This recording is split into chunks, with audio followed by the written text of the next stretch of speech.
then that is appropriate. And when we take offense sinfully, like the Pharisees who took offense at Jesus' teaching, then of course you and I are judges of evil thoughts.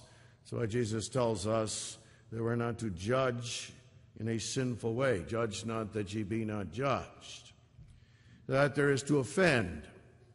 There is to take offense. But here the word is used especially of the idea of causing to offend. And that is to lead into sin. If your right hand or your foot offends, causes you and leads you into sin, cut it off. Woe to the world because of offenses. That is, the world works and leads into sin. And in the context in verse 6, whoso shall offend one of these little ones. It were better for him that a millstone were hanged about his neck, he drowned in the depths of the sea. The admonition here is a rather sobering one, and yet it is also a word of encouragement, because God has given to us and our children that which is better. And that too we must see. Consider with me walking as children of the kingdom. The world through which we walk, which is especially verse 7, the danger to which we are exposed, which is what that arm and that leg and that eye wants to do, and then the incentive to that walk. The world that Jesus speaks of here is the world of sin. It is the world as it lies fallen in the midst of sin and death. And that world walks a course or pathway. It is the broad way that leads to destruction. It is a world that as sin develops and grows out of that root of the fall in Adam, grows in vileness, grows in its expression of depravity. Depravity and corruption, of course, are inherent in our fallen, sinful human nature. Dead is dead, and in a sense you cannot be more dead than a man born in sin.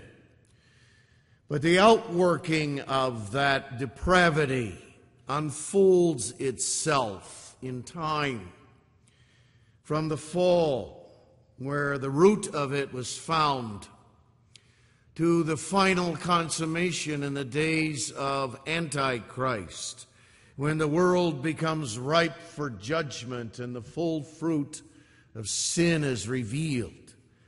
The world develops organically in sin unto judgment.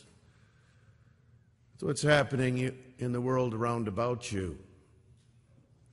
We have many things in this life that the world produces.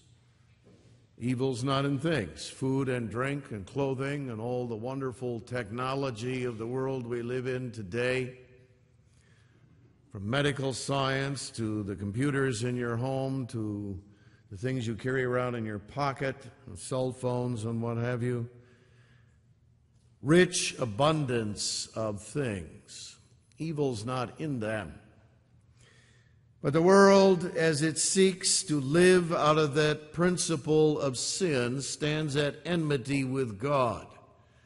And it works and labors to subdue the earth in the service of sin, and to turn all of these things that it derives from God's good creation into means to sin more, to sin yet more vilely, and with less restraint, and to find ways to sin which mitigates the consequences thereof. That world is a world that works sin, because it is under the prince of the power of the air. spirit of disobedience and of the fall, our adversary, the devil.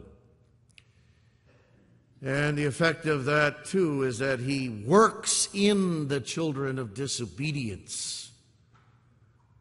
The power of sin fills, as it were, Paul almost describes it in Ephesians 2, as the air the wicked breathe. So he's the prince of the power of the air, the spiritual influence that pervades everything.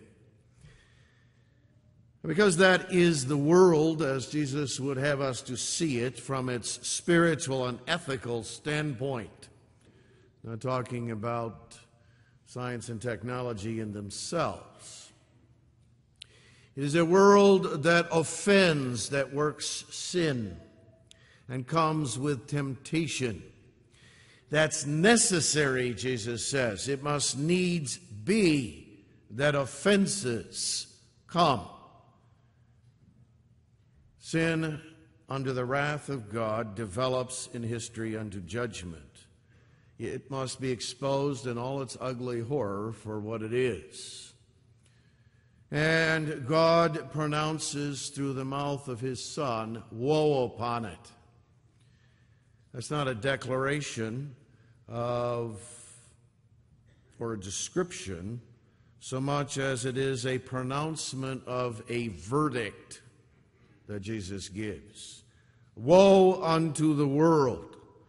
That world is going to hellfire. It is going to destruction. It is running to that destruction. And in that world of sin, wicked men stand, and they lift their head in rebellion against God and against his Christ. And they come with temptations to sin. It may be that Jesus has a kind of indirect reference here perhaps to one like Judas, when he says, woe to that man by whom the offense cometh. The reality is that such walk through the life of the world and in the church, who come with cunning devices of sin to tempt and to draw aside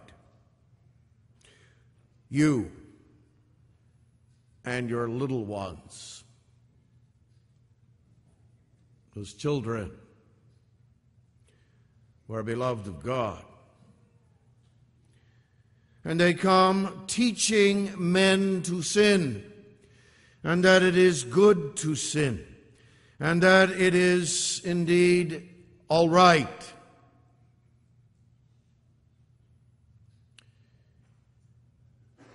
And the ugliness of that finds itself in the life of the church world.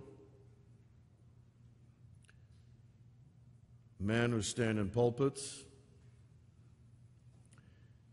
stand too in seminaries and what have you.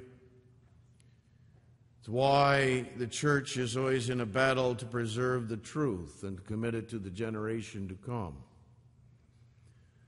There are those who come out of the world.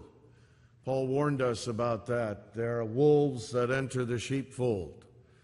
And he warned us, too, that there are those who of our own selves rise up.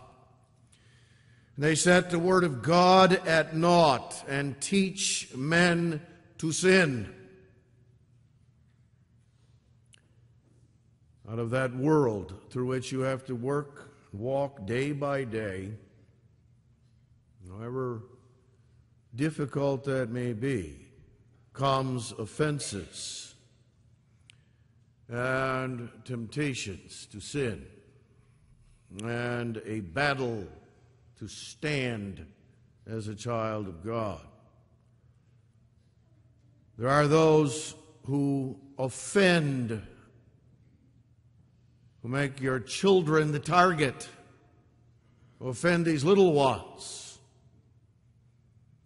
That's why you as parents are called to bring them up in the nurture and admonition of the Lord. That's why the consistories have the calling to guard the flock to take heed to it, and especially those who are very vulnerable, as little ones. Church of Jesus Christ is under attack.